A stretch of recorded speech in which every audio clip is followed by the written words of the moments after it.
Y I killed Gandhi, मैंने गांधी को क्यों मारा। नाथूराम गोडसे।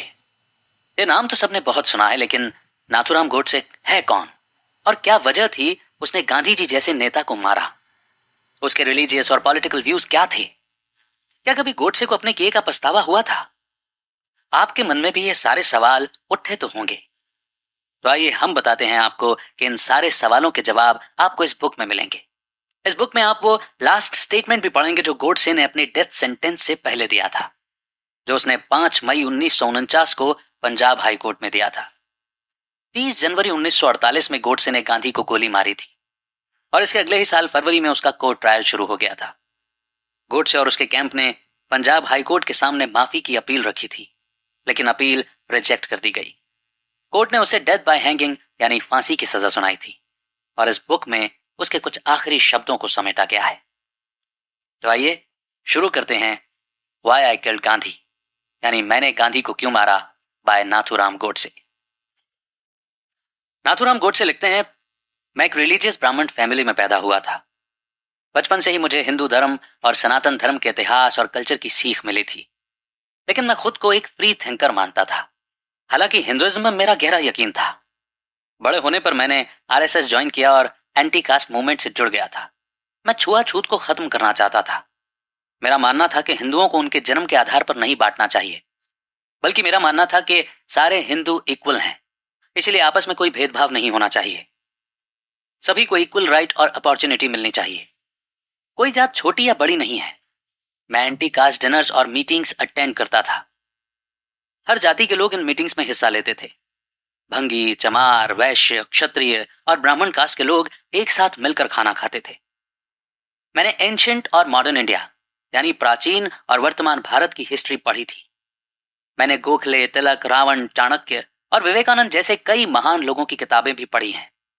और मैंने अमेरिका, फ्रांस और इंग्लैंड का क्लासिक लिटरेचर भी स्टडी किया है। मार्क्सिज्म और सोशलिज्म में भी मेरा इंटरेस्ट रहा है। सबसे बढ़कर मुझे वीर सावरकर और गांधी जी की टेक्निक्स इंस्पायर करती हैं। और मुझे लगता है कि इन दोनों महान लोगों ने बीते 30 सालों में मुझे और मेरे जैसे कई करोड़ भारतीयों को काफी हद तक इन्फ्लुएंस किया है। इनके आइडियाज हमारे देश के करोड़ों लोगों के दिलो दिमाग में गहराई से बस चुके हैं। मैंने जो कुछ भी सीखा उससे मुझे लगता है कि मुझे हिंदू धर्म और अपने हिंदू भाइयों और बहनों की सेवा करनी चाहिए। हम सब मिलकर 300 मिलियन हिंदू हैं। हम इस दुनिया की 1/5 आबादी में आते हैं और इसीलिए मेरा मानना है कि सभी हिंदू लोगों की भलाई और हिफाजत के बारे में सोचना बहुत जरूरी है। मैंने खुद अपना जीवन हिंदू संगठन आइडियोलॉजी को समर्पित कर दिया है। मेरा एक ही लक्ष्य है और वो है अपनी मदरलैंड, अपनी माँ भारती की आजादी को बचाए रखना। और मुझे लगता है कि इंसानियत को बचाने का यही एक तरीका है। कांग्रेस पार्टी में 1920 में गांधी जी का दबदबा काफी बढ़ गया था। जब लोकमान्य तिलक का देहांत हुआ, उस वक्त कांग्रेस पार्टी और पूरे देश में गांधी जी का इन्फ्लुएंस था। उनकी पब्लिक एक्टिविटीज ने उन्हें एक ग्रेट लीडर के तौर पर एस्टेब्लिश कर दिया था। लोग उन्हें बहुत मानते थे। सत्य और अहिंसा के बारे में कही गई उनकी बातों ने आम जनता पर एक गहरा असर किया था। दिन ब दिन उनके फॉलोअर्स बढ़ते ही जा रहे थे। गांधी जी ने जो सत्य और अहिंसा की बात की थी उससे हर कोई एग्री करता था। हालांकि सत्य और अहिंसा के बारे में लोग पहले भी जानते थे, लेकिन ये सब सिर्फ किताबी बातें थी। मैं नहीं मानता कि एक आम इंसान अपनी रोजमर्रा की जिंदगी में इन बातों को जरा भी अहमियत देता होगा। बल्कि सच तो यह है कि बात अगर खुद की या अपने परिवार की हो तो इंसान किसी और को तकलीफ देने में जरा भी नहीं हिचकिचाएगा। तो इसमें गलत भी क्या है। हर कोई पहले खुद का भला सोचता है, फिर दूसरे का। अगर कोई हमारे साथ गलत करे तो उसका जवाब देना ही होगा।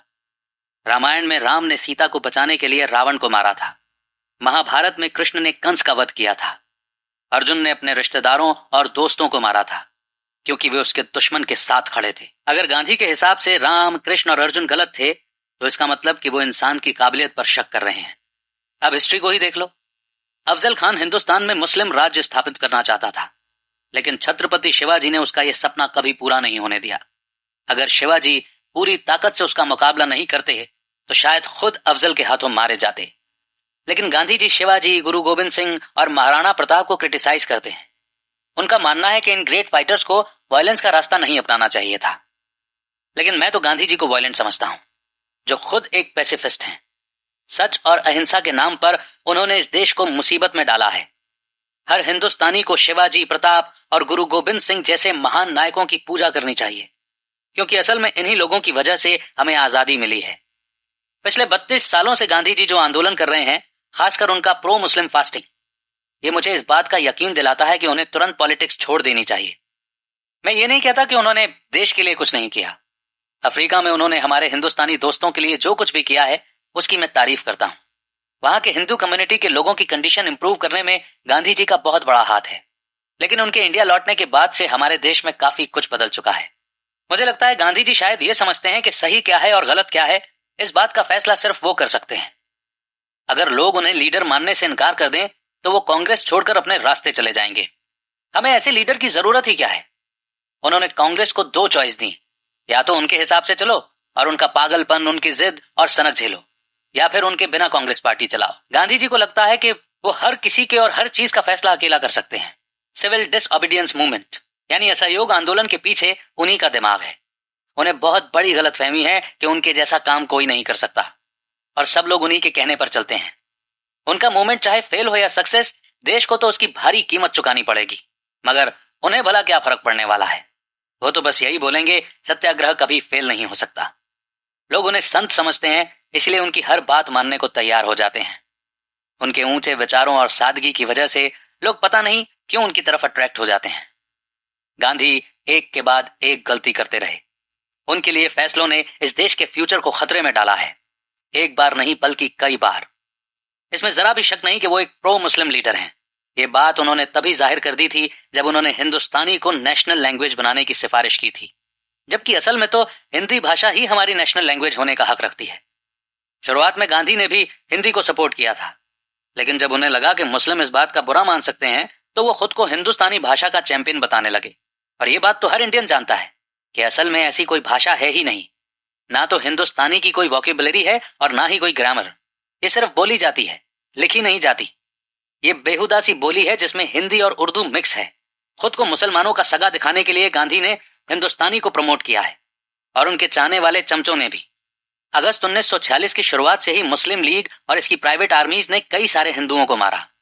उस टाइम के वॉइसराय लॉर्ड वेवल मजबूर हो गए थे। रेप, मर्डर और लूटमार की वारदातों को रोकने के लिए वो अपनी पावर और गवर्नमेंट ऑफ इंडिया एक्ट 1935 का यूज नहीं कर पा रहे थे। बंगाल से लेकर कराची तक हिंदुओं का खून बहाया जा रहा था। उन्हें बेरहमी से कत्लेआम किया जा रहा था। औरतों के साथ बलात्कार हो रहे थे। मुस्लिम लीग ने उस वक्त की इंटरिम गवर्नमेंट की धज्जियां उड़ा दी थी, लेकिन मुस्लिम्स ने जिस तरह से हिंदुओं के साथ गद्दारी और दोगलापन किया था, उतना ही गांधी ने उन्हें सपोर्ट किया। लॉर्ड वावेल को रिजाइन करना पड़ा क्योंकि अब सिचुएशन उनके कंट्रोल से बाहर हो चली थी। उसकी जगह लॉर्ड माउंटबेटन आया, मतलब कि नागनाथ गए तो सांपनाथ आए। इंडियन कांग्रेस के गले में फंदा था, मरते क्या न करते। कांग्रेस ने चुपचाप जिन्ना के सामने घुटने टेक दिए और पाकिस्तान को मंजूरी दे दी। ये वही कांग्रेसी थे जो हमेशा नेशनलिज्म और सोशलिज्म की बात करते थे। ये देश की बदकिस्मती ही कही जाएगी कि देश 2 टुकड़ों में बंट गया था। 15 अगस्त 1947 के दिन इंडिया का 1/3 हिस्सा हमेशा के लिए दूर हो गया था।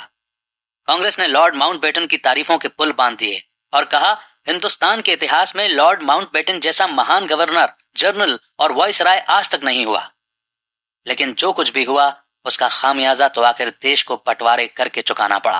30 सालों की तानाशाही के बाद गांधी ने आखिरकार ये हासिल किया कि उन्होंने पाकिस्तान बनने दिया, और कांग्रेस इसे पावर ऑफ फ्रीडम का पीसफुल ट्रांसफर बोलती है। यहां तक कि इस फैसले को नेहरू ने भी मंजूरी दे दी, जिसे वो कुर्बानी से हासिल की गई आजादी बोलते हैं।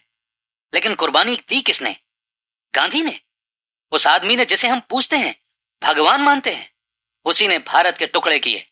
और मेरे अंदर जो नफरत और गुस्से की आग उबल रही है उसे मैं चाहकर भी रोक नहीं सकता। गांधी ने आमरण अनशन किया क्योंकि उसकी डिमांड थी कि हिंदी रिफ्यूजी दिल्ली की मस्जिदों को छोड़ दें। लेकिन जब पाकिस्तान में हिंदुओं पर अटैक हुआ तो गांधी ने एक शब्द नहीं बोला। तब क्यों उन्होंने पाकिस्तानी गवर्नमेंट का प्रोटेस्ट नहीं किया?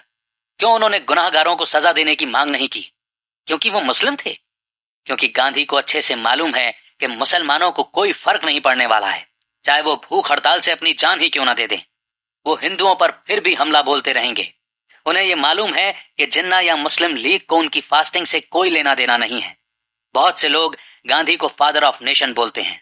अगर ऐसा है तो मुझे बड़े दुख से कहना पड़ेगा कि वो एक फादर के तौर पर अपनी ड्यूटी नहीं निभा पाए। सच तो ये है कि उन्होंने देश के टुकड़े करवा कर भारत माता के साथ गद्दारी की है। गांधी फादर ऑफ इंडिया नहीं है, फादर ऑफ पाकिस्तान है। गांधी की स्पिरिचुअल पावर, उनकी इनर वॉइस, उनके अहिंसा के सिद्धांत सब जिन्ना के पैरों तले कुचले गए। मैं जानता हूं बहुत से लोग ये सब पढ़ने के बाद मुझसे नफरत करेंगे। मैं ये भी जानता हूं कि मेरी लाइफ बर्बाद हो जाएगी, और मैं ये भी जानता हूं कि गांधी को मारते ही मेरी इज्जत भी मिट्टी में मिल जाएगी। लेकिन मैं ये भी जानता हूं कि गांधी के बिना इंडियन पॉलिटिक्स और ज्यादा पावरफुल और प्रैक्टिकल होगी। हमारे देश को आखिर में आर्म्ड फोर्सेस ही डिफेंड करेंगी। मेरा फ्यूचर बर्बाद हो जाएगा, ये मुझे मालूम है, लेकिन मैं ये कीमत चुकाने को तैयार हूं, क्योंकि मैं किसी भी कीमत पर इंडिया को पाकिस्तान से बचाना चाहता हूं। लोग शायद सोचे कि मैं बहुत बड़ा पागल हूं, लेकिन मेरी आखिरी इच्छा यही है कि हमारा देश रीजंस के साथ और प्रैक्टिकल फैसले लेकर आगे बढ़े, क्योंकि मेरे हिसाब से एक स्ट्रांग नेशन बनाने के लिए ये एक बहुत जरूरी स्टेप है। मैंने ये सॉल्यूशन खुद निकाला है। मैं अपने एक्शंस की पूरी रिस्पॉन्सिबिलिटी लेता हूं। मैं जिस बात पे यकीन रखता हूं उसे मैंने जी जान से पूरा किया। 30 जनवरी 1948 को उस दिन बिरला हाउस में गांधी पर मैंने ही गोली चलाई थी। मेरे निशाने पर वो इंसान था जिसके उसूलों और कारनामों ने देश के करोड़ों हिंदुओं की जिंदगी से खिलवाड़ किया था। ऐसा कोई कानून नहीं है जिसके तहत गांधी को उसके किए की सजा मिले। इसीलिए ये काम मैंने अपने हाथ में ले लिया। मैं गवर्नमेंट में किसी एक पर इल्जाम नहीं लगा रहा, बल्कि मुझे इस पूरे इंस्टीट्यूशन पर ही भरोसा नहीं है। कांग्रेस की पॉलिसीज हमेशा एक तरफा रही हैं और इन्होंने कभी भी हिंदुओं के साथ न्याय नहीं किया। कांग्रेस ने हमेशा मुस्लिम्स की तरफदारी की और इसके पीछे भी गांधी का ही हाथ है। इसमें जरा भी शक नहीं। मुझे अफसोस है कि प्राइम मिनिस्टर नेहरू के भाषण और एक्शन एकदम बेबुनियादी हैं। वो बोलते हैं कि इंडिया एक सेक्युलर स्टेट है, तो फिर उन्होंने पाकिस्तान बनने की मंजूरी कैसे दे दी, जो कि एक थियोक्रेटिक स्टेट है? क्योंकि गांधी के मुस्लिम प्रेम ने ही नेहरू के लिए रास्ता आसान कर दिया था। मैं आज कोर्ट के सामने अपना जुर्म कबूल करता हूं और इसकी जो भी सजा मुझे मिलेगी मुझे मंजूर है। मुझे किसी की दया नहीं चाहिए और ना मैं किसी से अपने लिए दया की उम्मीद करता हूं। मुझे अपने किए का कोई पछतावा नहीं है, क्योंकि मेरे हिसाब से मैंने जो किया ठीक किया। लोग चाहे मेरी कितनी भी बुराई करें, मुझे फर्क नहीं पड़ता। और मुझे उम्मीद है कि इतिहास लिखने वाले ईमानदार लोग मेरे इस फैसले की तारीफ करेंगे और आने वाले कल में इसकी अहमियत को समझेंगे। तो दोस्तों, ये नाथूराम गोडसे की ऑटोबायोग्राफी थी जो आपने सुनी। आपने इस ऑडियो बुक समरी में सुना कि नाथूराम गोडसे मरने से पहले क्या मैसेज देना चाहता था। गोडसे एक ब्राह्मण फैमिली से बिलोंग करता था और वो एक डिवोटेड हिंदू था। धर्म और राजनीति को लेकर उसमें अपने स्ट्रांग ओपिनियंस थे। तो आपको एक कातिल के अंदर झांकने का मौका मिला जो हिंदू धर्म को सबसे ऊपर मानता था। अभी आपके ऊपर है कि आप नाथूराम गोडसे के बारे में क्या सोचते हैं। उसने सही किया या गलत, इसका फैसला सुनने के बाद आप ही कर सकते हैं। क्या आप नॉन वायलेंस चूज करेंगे या उस चीज को जी जान से प्रोटेक्ट करने की कोशिश करेंगे जो आपको सबसे ज्यादा प्यारी है। तो दोस्तों, इसी के साथ ही बुक समरी यहीं पर खत्म होती है। आप हमें कमेंट सेक्शन में बता